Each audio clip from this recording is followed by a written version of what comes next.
ассалому алайкум бирандагони гиромӣ, наши навбати барномаи иттилооти ахбор аз телевизиони Тоҷикистон мустақиман манзуратон менамоем. Дар студия Наргиз Шарифзода. امروز با مقصد شناسایی از وضع زندگی مردم، افتتاح یک قطار انشاءات تعیینات گوناگون و صحبت و ملاقات با ساکنان، اساسگذار صلح و وحدت ملی، پیشوای ملت، پرزیدنت جمهوری تاجیکستان محترم امامعلی رحمون به ناحیه میر سعید علی حمدانی ولایت ختلان تشریف آوردند. پیشوای ملت محترم امامعلی رحمون نخست با برداشتن پرده از بالای لوحه رمزی مجمع درآمدگاه ناحیه آن را افتتاح نمودند. در همین جا با اشتراک راهبر دولت 16 کیلومتر راه دارای اهمیت جمهوریوی بعد نوسازی مورد بهره برداری قرار داده شد. گزارش جعفری محمدعلی و خورشید نادرخان.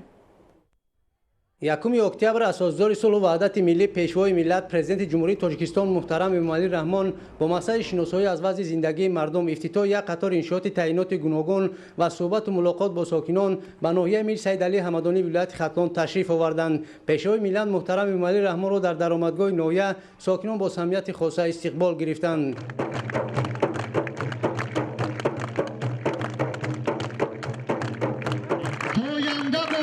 استقلال تاجی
در اینجا پرزیدنت مملکت نخست از بالای لوحه رمزی مجمع درآمدگاه نویه پرده برداشته آن را افتتاح کردند. مجمع نوی درآمدگاه نویه میر سید علی حمدانی در شفت شورای نویه حمدانی و فرخار در مساحت 500 متر مربع با قیده سبزکاری و کارهای چراغانکنی بنیاد گردیده است. بلندی مجمع 10 متر را تشکیل داده آن با نوشتجات نویه حمدانی 12 ستون پایه و عکس علامه میر سید علی حمدانی آرایش یافته است. مجمع درآمدگاه نویه با طرح نوی معماری و زیرپایه آن با سنگ‌های مرمر ساخته شده است. انشاءات مذکور بعد از نوسازی شورای نویه با دستگیری صاحبکاران محلی در جای اولای لوحه درآمدگاه نویه که سال 2004 ساخته شده بود با میدانچه پذیرایی مهمانان بنیاد گردیده است. مجمع نوی درآمدگاه نویه با کارهای کبوترکنی از جمله پرورش یکچند نوع گل‌های موسمی شفت شورای نویه حمدانی و فرخار را در این موضع خیلی آباد و زیبا نموده است. پرزیدنت مملکت محترم امامعلی رحمان با اقدام صاحبکاران طرح بنیاد مجمع و صفت کارهای ساختمانی بهای بلند دادند. بعد افتتاح مجمع درآمدگاه نویه پرزیدنت جمهوری تاجیکستان محترم امامعلی رحمان 16.1 کیلومتر روی دارای اهمیت جمهوری را که سالهای دراز تعمیر طلب بود بعد از نوسازی مورد استفاده قرار دادند. طور اطلاع داده شد این شاهراه در دایره نقشه چهاربینی‌ها بخشیده به استقبال جشن بزرگ 30 سالگی استقلال دولتی جمهوری تاجیکستان با مبلغ‌های بودجتی و سهم صاحبکاران محلی با خرج بیش از 15 میلیون سومانی پوره از نوسازی گردیده است. تجدید راه مذکور از آخر سال 2020 آغاز شده با استفاده از تکنیک معاصر و جلب متخصصان ساحه در مهلت مقرر گردیده با صفت بلند به انجام رسانیده شده است. راه در مسافت 13.1 کیلومتر تا درآمدگاه شهرک مسکو با پهنای 7.5 متر اسفالت پوش گردیده است. در جریان کارهای تجدید و از نوسازی سطح راه در بعضی قطعات تا 1 متر با گذراندن کارهای زمینی از نو تخت و هموار و اسفالت پوش کرده شده است که این به تامین صفت راه و مهلت بیشتر استفاده برای آن مساعدت خواهد نمود. در شاهراه برای تامین بخطری حرکت واسطه‌های نقلیات در یکچند قطعه انشاءات حمایوی ساخته شده 260 عدد علامت‌های راه نصب و ایستگاه‌های مسافرکشانی نیز از نوسازی گردیده است. با دستگیری صاحبکاران محلی نزدیک 70 کیلومتر راه‌ها پوره از تعمیر برآورده شدند. از اینها 13.1 کیلومتر راه‌های اهمیت جمهوری داشته، نزدیک 40 کیلومتر راه‌های اهمیت محلی داشته و 16.1 کیلومتر راه‌های کوچه‌های شهرک می‌باشند.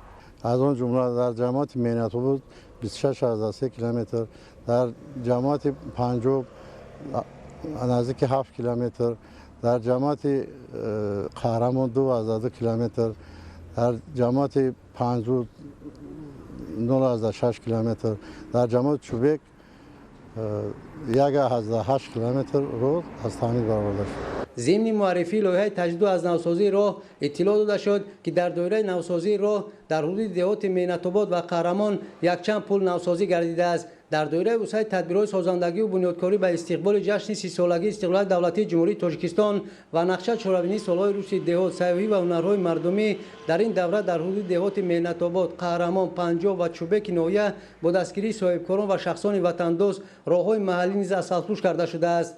بخشیده به جشن 30 سالگی استقلال دولتی جمهوری تاجیکستان در جماعت دهات مینت‌آباد 26.8 کیلومتر راههای داخلی جماعت پوره منفش گردانیده شدند. 26.8 کیلومتر راهی که اسفالت پوش شدند 6 دهه حدود جماعت را در بر میگیرد. این چنین در برابر منفرشکنی راهها باشد 3.8 کیلومتر راههای پیاده‌گرد ساخته به استفاده داده شدند. پیشوای ملت پرزیدنت جمهوری تاجیکستان محترم امامعلی رحمان اثنای شناسایی با لایحه تجدید و از نوسازی راه مذکور این تشبس صاحبکاران را در سمت از نوسازی راه پل‌های اهمیت جمهوری و محلی داشته حدود نویه نمونه عالی وطن دوستی و سهمگذاری در آبادی و پیشرفت کشور ارزیابی کردند. راه اهمیت جمهوری داشته نویه چند سال اخیر پوره در حالت تعمیر طلب قرار داشت. در جریان کارهای تجدید و نوسازی سطح راه در بعضی قطعات تا 1 متر با گذراندن کارهای زمینی از نو تخت و هموار و اسفالت پوش کرده شده است که این به تامین صفت راه و مهلت بیشتر استفاده برای آن مساعدت خواهد کرد. در مجموع در نویه میر سید علی حمدانی بخشیده به جشن 30 سالگی استقلال دولتی جمهوری تاجیکستان با دستگیری مقامات اجرایی حکومت دولتی و صاحبکاران محلی در مسافت قریب 40 کیلومتر راههای اهمیت جمهوری و محلی داشته پوره اسفالت پوش کرده شدند. بهسازی وضع تعلیم و تربیت در برابر جلب متخصصان صاحب تجربه همچنین در بهتر نمودن شرایط تعلیم نیز وابسته است.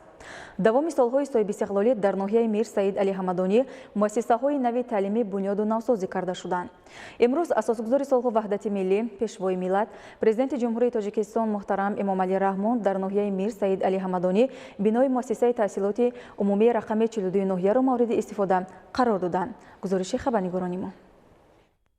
1 اکتبر در ادامه سفر کاری در ناحیه میر سعید علی حمدانی اساسدار صلح و وحدت ملی پیشوای ملت پرزیدنت جمهوری تاجیکستان محترم امامعلی رحمان بنای مؤسسه تحصیلات میانه رقم 42 ناحیه را مورد استفاده قرار دادند. مکتب نوی دهه نوآباد دهات مهنت‌آباد ناحیه با دستگیری حکومت جمهوری تاجیکستان از طرف مرکز تطبیق لایحه ساختمان و مجهزگردانی مکتب‌ها با خرج 3 میلیون و 500 هزار سومانی بنیاد گردیده است. انشاءات مذکور از 2 آشیانه، 13 صنفخانه، 2 حجره کاری و کتابخانه عبارت بوده. در آن 528 نفر خواننده در 2 بخش و تحصیل فرا گرفته می شود. برای ساختن چنین بارگاه علم و معرفت منتداری صمیمانه خود را به محترم پیشوای معظم ملت می رسانیم.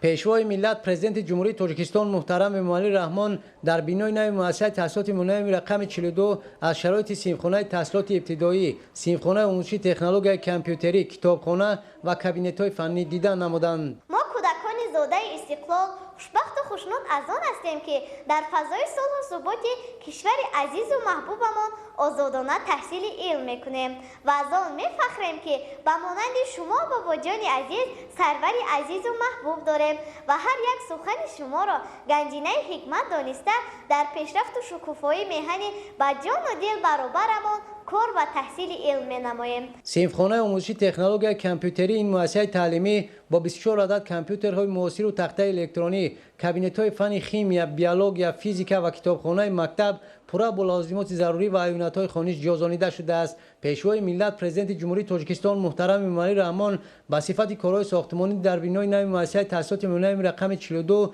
و تامین آن با شرایط زمانوی دانش اندازی بهای بلند داده خوانندگان را با آموزش هرچی بیشتر برنامه تعلیمی از جمله فن‌های دقیق، شرکت در آزمون‌های فنی، مطالعه کتاب و اثرهای بدیعی، اشتراک در آزمون‌های جمهوری فروغ صبح دانایی کتاب است و این فروغ معرفت هدایت نمودند. خوشبخت از آن هستیم که در مؤسسه چنین کتابخانه زمانوی بنیاد شده است.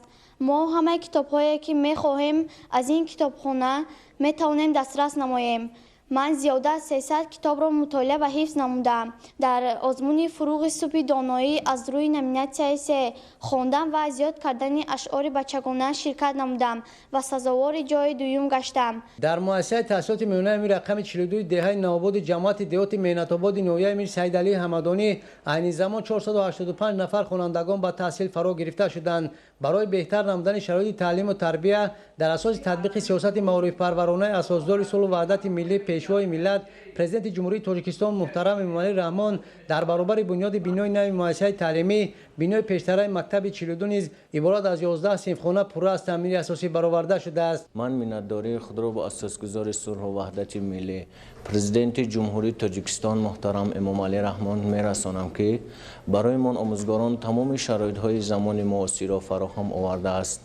در جواب به این همه غمخوری‌ها ما آموزگاران نسل نورس را در روحیه بلند وطن دوستی و وطن پرستی تربیت می‌نماییم. بنای نوی مؤسسه تحصیلات میانه رقم 42 با شبکه مستقل گرم‌دهی پیوست بوده در شفت آن میدانچه خرد ورزشی برای تشکیل مشغولیت‌های تربیت جسمانی و آمادگی دفاع حربی بنیاد گردیده است. طور تاکید شد در ناحیه میر سعید علی حمدانی برای رشد ساحت در سالهای استقلالیت دولتی با دستگیری حکومت جمهوری تاجیکستان بیش از 20 مؤسسه تعلیمی ساخته مورد استفاده قرار داده شده است. در دوره صاحب استقلالی کشور در قلمرو ناحیه میر سعید علی حمدانی از حساب همه سرچشمه‌های مبلغ‌گذاری در نزد 23 مؤسسه تعلیمی بناهای نوی تعلیمی جوابگو به شرایط امروزه مجهز با تجهیزات حاضر زمان تعلیمی برای 6898 نفر خوانندگان جای نشست مهیا کرده شده است. عین زمان در ناحیه میر سعید علی حمدانی ساختمان مؤسسه تحصیلات میانه رقم 43 و گیمنازیوم دولتی رقم 1 ادامه دارد. بینای مؤسسه تأسیسات میانه رقم 42 دهه نوآباد جماعت دهات مهنت‌آباد نویا نیز در ادامه با سرعت از چنین کارهای سازندگی بنیاد شده است. پیشوای ملت پرزیدنت جمهوری تاجیکستان محترم امامعلی رحمان آموزگاران و معارفچیان نویا را وظیفه‌دار نمودند که به کار تعلیم و تربیت توجه بیشتر ظاهر کرده خوانندگان را در رویه دانش اندوزی و تندرستی و حس افتخار ملی به کمال رسانند. بنیاد کارخانه‌های استحصالی در ناحیه میر سعید علی حمدانی به تقویت اختیار استحصالی شهر و ناحیه‌های منطقه کلاب ولایت ختلان مساعدت می‌نماید. عین زمان در ناحیه زیاده از 68 کارخانه صنعتی عمل می‌کند که به استحصال محصولات گوناگون مشغول می‌باشند. امروز با اشتراک اساسگذار صلح و وحدت ملی پیشوای ملت پرزیدنت جمهوری تاجیکستان محترم امامعلی رحمان در دهات قهرمان ناحیه میر سعید علی حمدانی کارخانه استحصال خلطه‌های پلی‌اتیلنی جمعیت دارای مسئولیت محدود میرزا رجب مورد بهره برداری قرار داده شد. گزارش محیدین محمد داوود و معروف عبدالله. 1 اکتبر اساسگذار صلح و وحدت ملی پیشوای ملت پرزیدنت جمهوری تاجیکستان محترم امامعلی رحمان در دهات قهرمان ناحیه میرسعید علی حمدانی کارخانه استحصال خلطه‌های پلی‌پروپیلنی جمعیت دارای مسئولیت محدود میرزا رجب را افتتاح نمودند.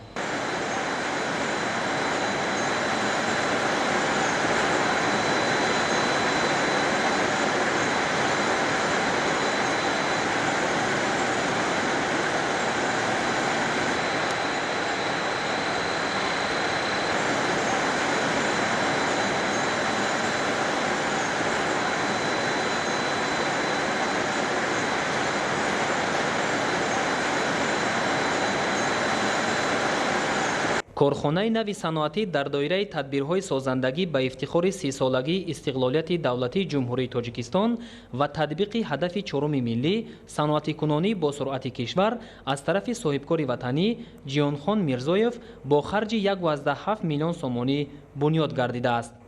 با تأسیس کارخانه مذکور 26 ساکن محلی با جای کار دائمی و معاش خوب تامین شد. در کارخانه 4 خط معاصر تکنولوژی که از فدراسیای روسیه و جمهوری مردمی چین وارد گردیده است وصل و نصب شده 10 نمود خلطه‌های پلی‌پروپیلنی با اندازه‌های گوناگون استحصال کرده می شود. اقدام گرفتیم که در اساس پیشنهادها و دستگیری‌های جناب عالی که هدف 4 صنعتی کنونی می باشد همین کارخانه را با همراهی فرزندان ساخته به استفاده دادیم. در اینجا اساساً خلطه‌های پلی‌پروپیلنی تهیه کرده می شود که اندازه گوناگون دارند. کارگرها معاش نقد می گیرند، روزیان همه از کار. جناب عالی همه شرایط ها را فراهم آورده است. هر یک شخص کار و مهنت میکند. ما هم از اقدام های جناب عالی نهایت خرسندیم و افتخار میکنیم که چنین سردار و پیشوای معظم داریم. تمام نامگوی محصولات استحصال شونده از لحاظ نمود و صفت به معیارهای بین المللی جوابگو می باشد. سرور دولت محترم امامعلی رحمان ضمن شناسایی با فعالیت کارخانه نوبنیاد استحصالی به صاحبکار محلی برای جانبداری از سیاست پیشگرفته حکومت مملکت جهت به شغل دائمی جلب کردن ساکنان و به این واسطه بلند برداشتن سطح نیکوحالی مردم اظهار سپاس نمودند. با صاحبکاران وطنی در پرتو دستور سپارش‌های و هدایت‌های اساسگذار صلح و وحدت ملی پیشوای ملت پرزیدنت جمهوری تاجیکستان محترم امامعلی رحمان فعالیت خود را به راه مانده جهت رسیدن به هدف استراتژی دولت و حکومت با بنیاد کارخانه‌های استحصالی کمر بسته و کارخانه استحصالی خلطه‌های پلی‌پروپیلنی جدم میرزا رجب یگانه کارخانه در حدود ناحیه می باشد که به استحصال خلطه‌ها مشغول است. ما تکنولوژی کارخانه را از کشورهای پیشرفته جهان خریداری و وارد کردیم. متخصصان محلی آن را اداره میکنند. ما باز مقصد داریم که فعالیت کارخانه را وسیع نماییم و شماره کارمندان را نیز از حساب ساکنان محلی بیشتر سازیم. مینداری صمیمانه خود را به پیشوای ملت میرسانیم و همیشه برای آبادی وطنمان حصه خود را میگذاریم. иттилоъ дода шуд ки иқтидори истеҳсолии корхона дар як шабонарӯз аз 1.5 то 2000 дона халтаҳои полипропиленӣ мебошад ки солона зиёда аз 600 000 ададро ташкил медиҳад. Дар корхона ашёи хом полипропилен аз Федератсияи Русия ва ҷумҳуриҳои Узбекистону Қазоқистон дар асоси шартномаи ҳамкорӣ дастрас гардида то марҳилаи ниҳоӣ коркард мешавад.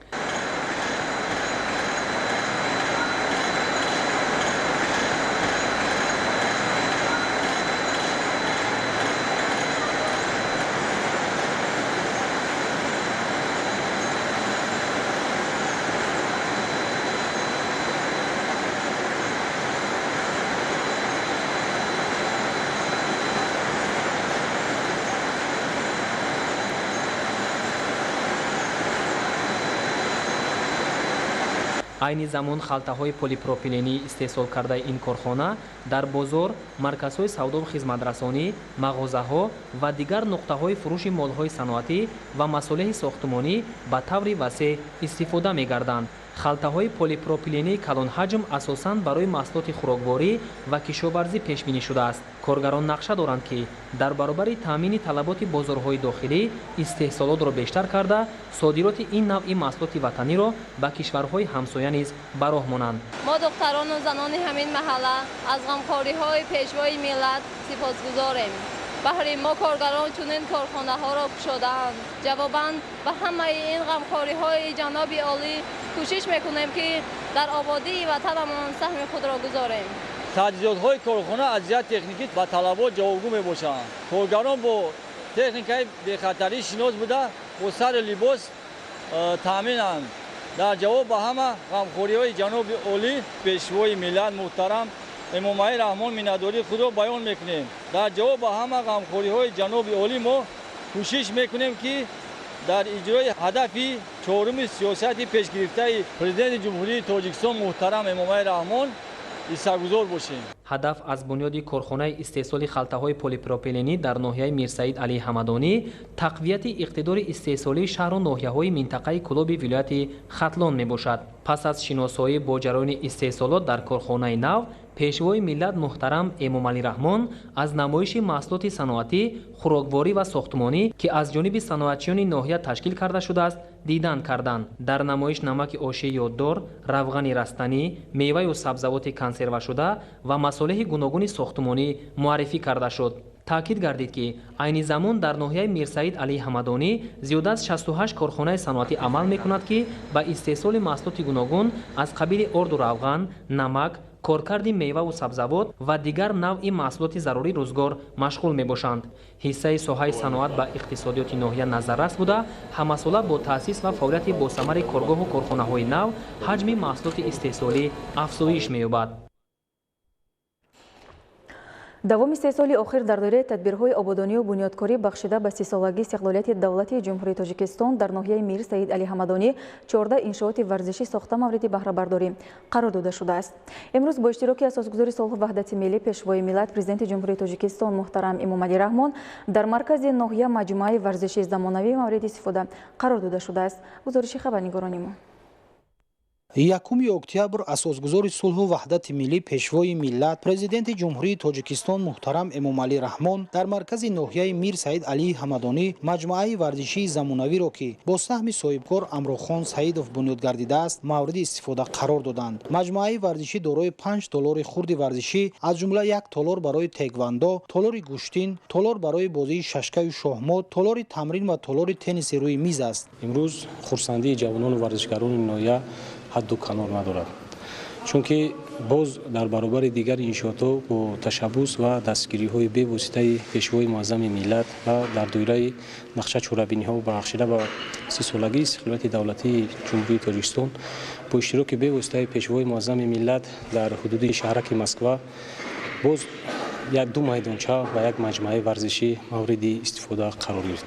имрӯзҳо ҷавонону варзишгарони ноҳия дар мусобиқаҳои сатҳи ҷумҳуриявӣ ва вилоятиву минтақавӣ фаъолона ширкат варзида то имрӯз дастовардҳои соҳаи варзиш дар ҳудуди ноҳия назаррас мебошанд. иншооти варзишӣ бо сифати баланд ва мутобиқ ба стандарти байналмилалӣ сохта шуда дар он барои ба машқу тамрин фаро гирифтани ҷавонону наврасон шароити мусоид фароҳам гардидааст. маҷмӯаи варзишӣ бо дастгоҳу таҷҳизоти муосир таъмин буда дар як вақт зиёда аз 100 нафар ҷавонону наврасон аз рӯи намудҳои гуногуни варзиш тамрин хоҳанд кард. ҳамчун варзишгар дар мактаби варзишии ноҳияи Мир Саид Али Ҳамадонӣ машқ менамоям.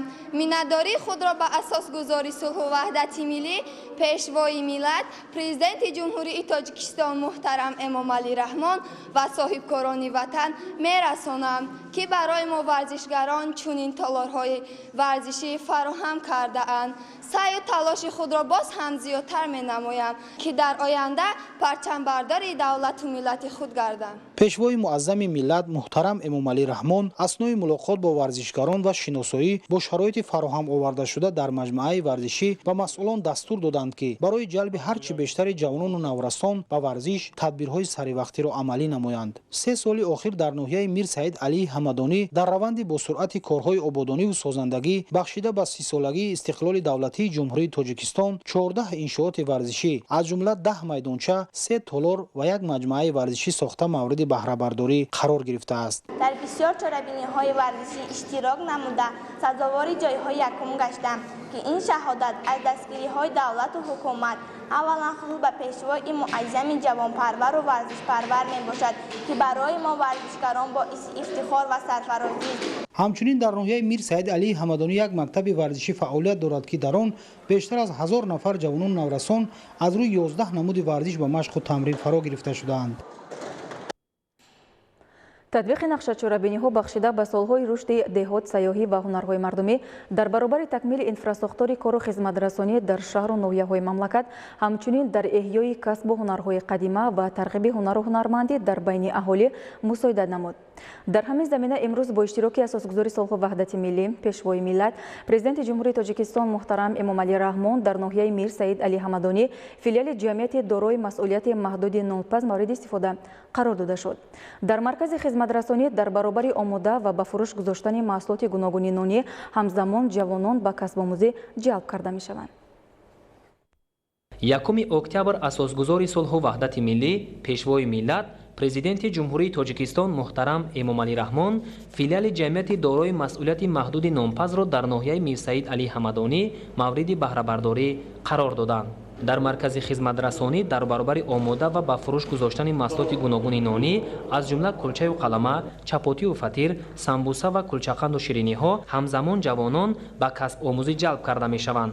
иншооти хизматрасонӣ ба истиқболи сазовори 30-солагии истиқлоли давлатӣ ва дар доираи солҳои рушди деҳот, сайёҳӣ ва ҳунарҳои мардумӣ аз тарафи ҷамъияти дорои масъулияти маҳдуди нонпаз бунёд карда шудааст. пешвои миллат муҳтарам Эмомалӣ Раҳмон ба масъулон барои таъсиси маркази пухтупази маҳсулоти нонӣ ва ба касбомӯзӣ ҷалб кардани духтарон изҳори сипос карданд. дар марказ катбонувони моҳир беш аз 20 намуд маҳсулоти нонӣ ва кулчақанду шириниҳо омода карда ба мардум пешниҳод менамоянд. маҳсулоти истеҳсолшуда ба бозору нуқтаҳои фурӯши ноҳия дастрас гардида талабгорони зиёд доранд. айни замон дар маркази хизматрасонӣ ва касбомӯзӣ зиёда аз 20 нафар кору фаъолият менамоянд, ки аксари онҳо занону бонувони маҳаллӣ мебошанд. бояд гуфт, ки занону бонувони ба кор ҷалб шуда қаблан хонашин буданд ва акнун соҳиби ҷои кори доимӣ ва маоши хуб гардиданд. бо мақсади аз худ кардани пухтупази маҳсулоти ғизоӣ аз қабили кулчақанду шириниҳо ҳамарӯза ҷавонони зиёд ба ин марказ меоянд ва дар рафти машғулиятҳои амалӣ онҳо нозукиҳои омода кардани маҳсулоти нонӣ ва кулчақанду шириниҳоро меомӯзанд.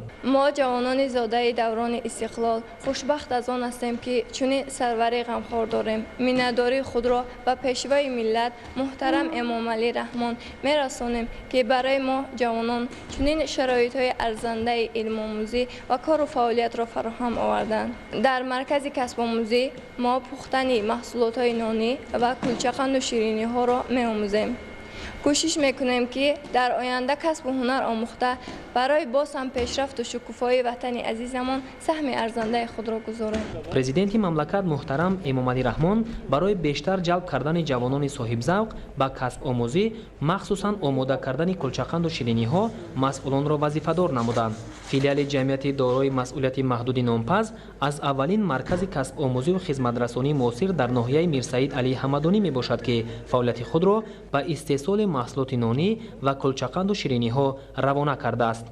ҳоло бо фармоиши мизоҷон дар марказ кулчақанду шириниҳо ва маҳсулоти нонӣ сари вақт омода ва пешкаш мегардад.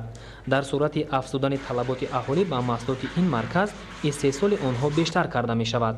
сарвари давлат муҳтарам Эмомалӣ Раҳмон бо кадбонувони ноҳия суҳбати самимӣ ороста барои омода кардани маҳсулоти болаззату серғизои нонӣ ба онҳо изҳори сипос карданд.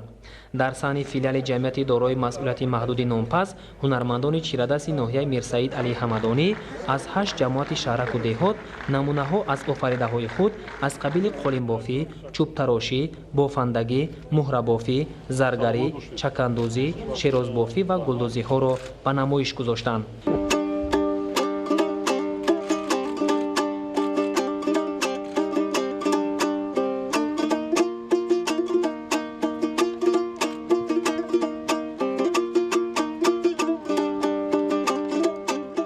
пешвои миллат муҳтарам Эмомалӣ Раҳмон ҳангоми шиносоӣ аз маҳсули офаридаҳои ҳунармандон ба заҳмати онҳо баҳои баланд дода барои боз ҳам рушду равнақи ҳунарҳои қадимаи халқи тоҷик ва омӯзондани онҳо ба насли оянда маслиҳату тавсияҳои судманд доданд. ҳунармандони соҳибзавқу хушсалиқаи ноҳияи Мирсаид Алии Ҳамадонӣ солҳои охир ба эҳё ва рушди ҳунарҳои мардумӣ таваҷҷӯҳи бештар зоҳир намуда барои аз насл ба насл гузаштани мероси пурғановати ниёгон ҷавононро дар рӯҳияи ифтихори баланди миллӣ ва ватандӯстӣ тарбия менамоянд.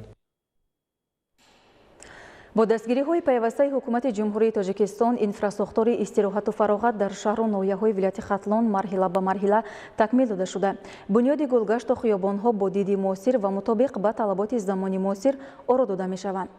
дар ҳамин замина имрӯз асосгузори солҳу ваҳдати миллӣ пешвои миллат президенти ҷумҳурии Тоҷикистон муҳтарам Эмомалӣ Раҳмон дар ноҳияи Мирсаид Алии Ҳамадонӣ боғи фарҳангӣ фароғатиро баъди навсозӣ мавриди истифода қарор доданд.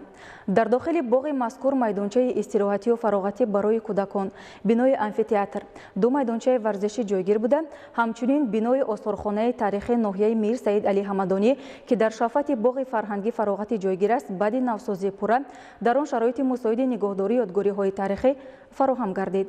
гузориши Маҳмадалӣ Сафар ва Аҳлиддини Карим.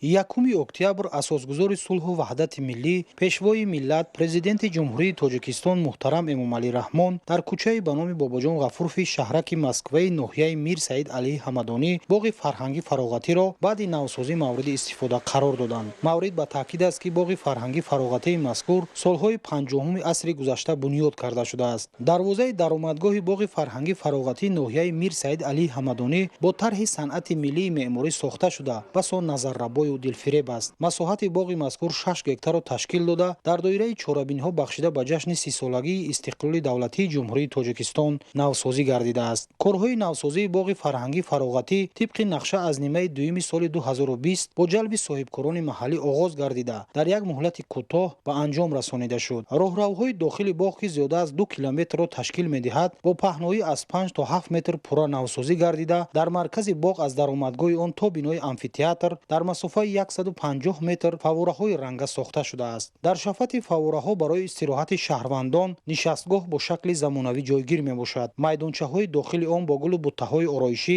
зебу зиннат дода шуда барои сабзу хуррам гардонидани онҳо фаввораҳо низ бунёд шудааст. дар дохили боғи мазкур майдончаи истироҳатию фароғатӣ барои кӯдакон, бинои амфитеатр, ду майдончаи варзишӣ ҷойгир буда бо насби чароғакҳои рангаи равшанидиҳанда дар роҳравҳо ва назди биноҳо ин мавзеъ ҷолиби диданӣ шудааст.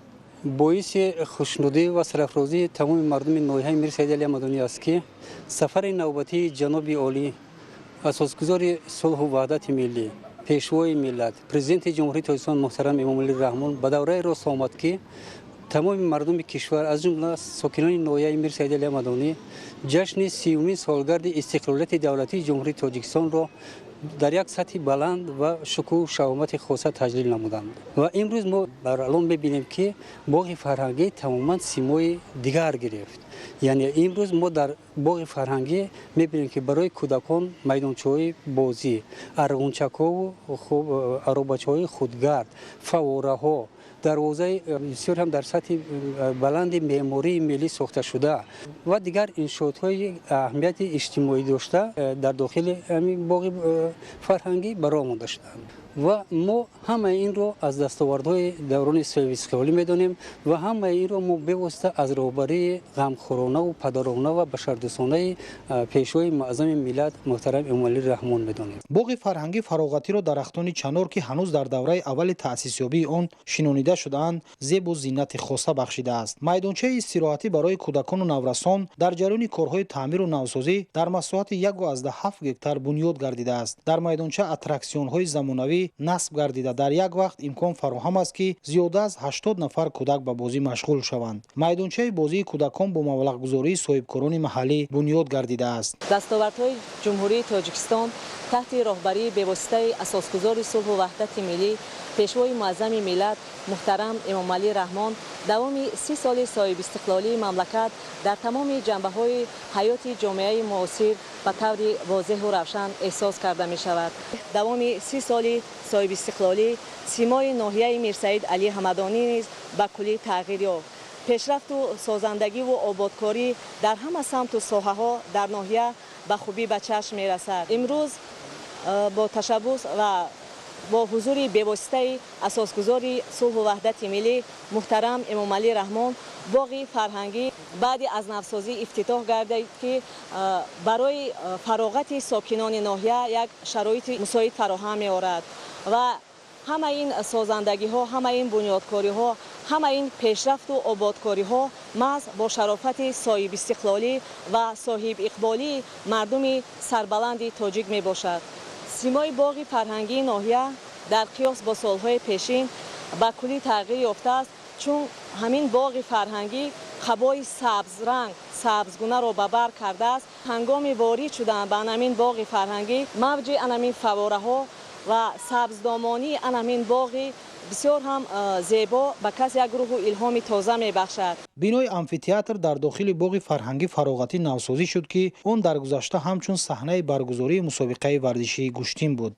با دستور هدایت‌های پیشوای معظم ملت محترم امامعلی رحمان در باغ فرهنگی فراغتی ناحیه میرسعید علی حمدانی آمفی‌تئاتر را ساخته به استفاده داده.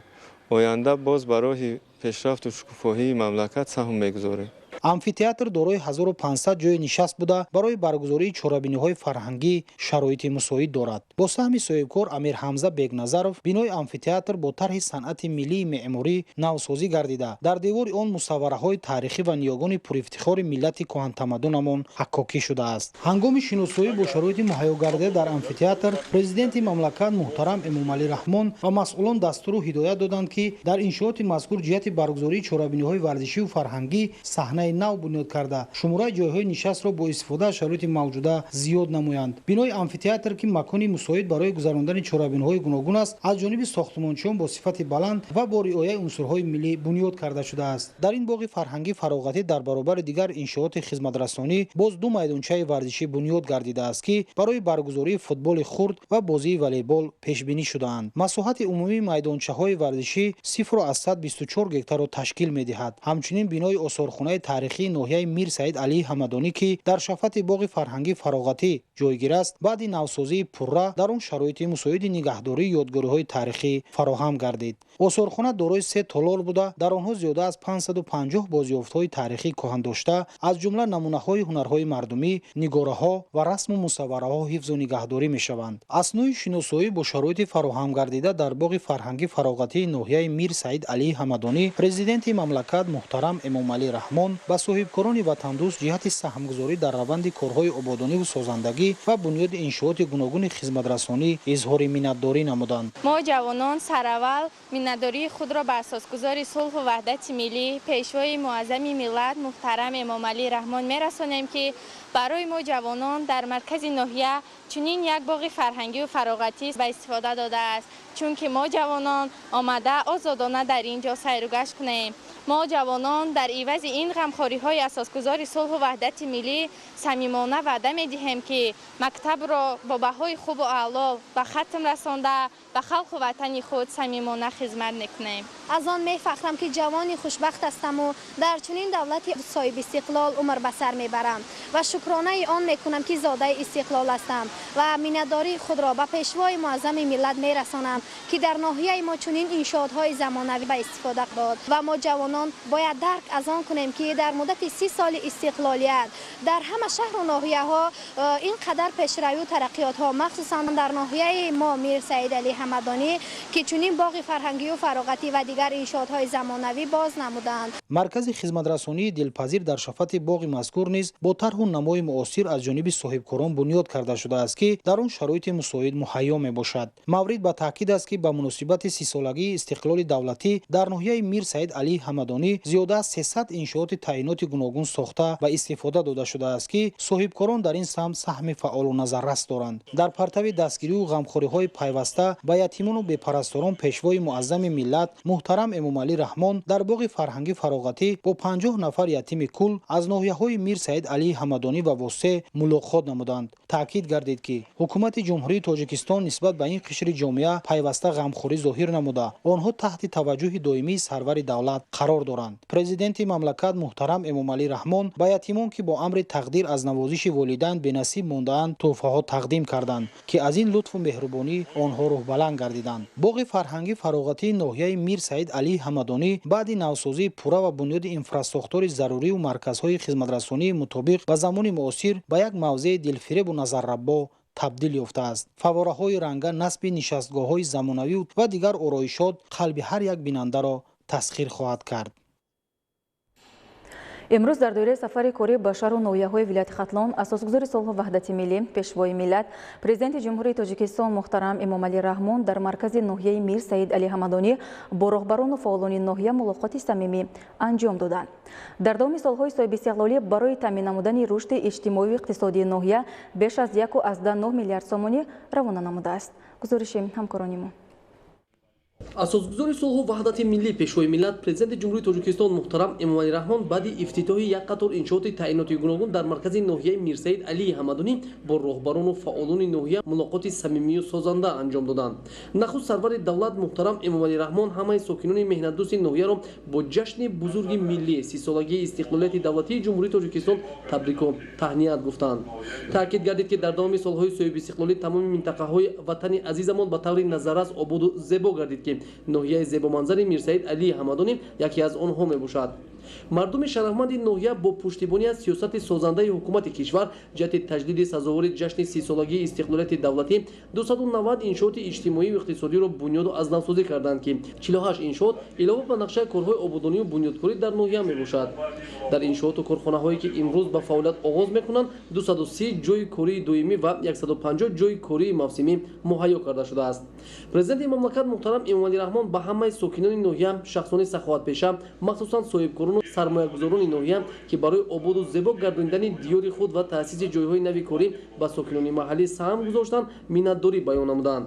باید گفت که حکومت مملکت در 30 سال صاحب استقلالی برای تامین نمودن رشد اجتماعی و اقتصادی ناحیه بیش از 1.9 میلیارد سومانی روانه نموده است. در این دوره در حدود ناحیه 23 لایحه سرمایه‌گذاری دولتی با مبلغ عمومی 752 میلیون سومانی عملی گردیده امروزها تطبیق باز 8 لایحه دیگر ادامه دارد که در دایره آن 130 میلیون سومانی از خود کرده شده است. علاوه بر این در برنامه رشد اجتماعی و اقتصادی ناحیه میر سعید علی حمدانی برای سالهای 2021-2025 عملی سازی باز 175 لایحه با مبلغ عمومی 517 میلیون سومانی پیش بینی گردیده است که برای بهتر نمودن اینفراستراکچور ناحیه و تأسیس جایهای نوی کاری روانه شده‌اند. در زمینه برنامه و نقشه‌های از جانب حکومت کشور قبول گردیده تا دوران صاحب استقلالی در حدود ناحیه بیش از 38000 جای نوی کاری تأسیس داده شده است ولی امکانیت‌های در این سمت موجود هنوز هم پورا استفاده نگردیدند. طبق маълумоти омурӣ ҳоло дар ҳудуди ноҳия 66 корхонаи саноатӣ аз ҷумла 37 корхонаи саноати коркард ва 25 корхонаи саноати истихроҷ фаъолият дорад. Сарвари давлат муҳтарам Эмомалӣ Раҳмон мақомоти иҷроии ҳокимияти давлати ноҳия ва шахсони масъулро вазифадор карданд ки аз захираву имконоти истифода нашуда ҷиҳати пешрафти соҳа баҳрабардорӣ намоянд. таи солҳои соҳибистиқлолӣ бо мақсади муҳайё кардани шароити замонавии таълиму тарбият дар ноҳияи Мирсаид Алии Ҳамадонӣ 34 бинои нави таълимӣ барои зиёда аз 14 000 хонанда ба маблағи беш аз 73 миллион сомонӣ сохта ба истифода дода шудааст. дар зарфи 30 соли охир аз ҷониби ҳукумати мамлакат ба рушди соҳаи тандурустии ноҳия низ аҳамияти хоса дода ҳоло дар ҳудуди ноҳия 58 муассисаи тиббӣ ба мардум хизмат расонда истодааст.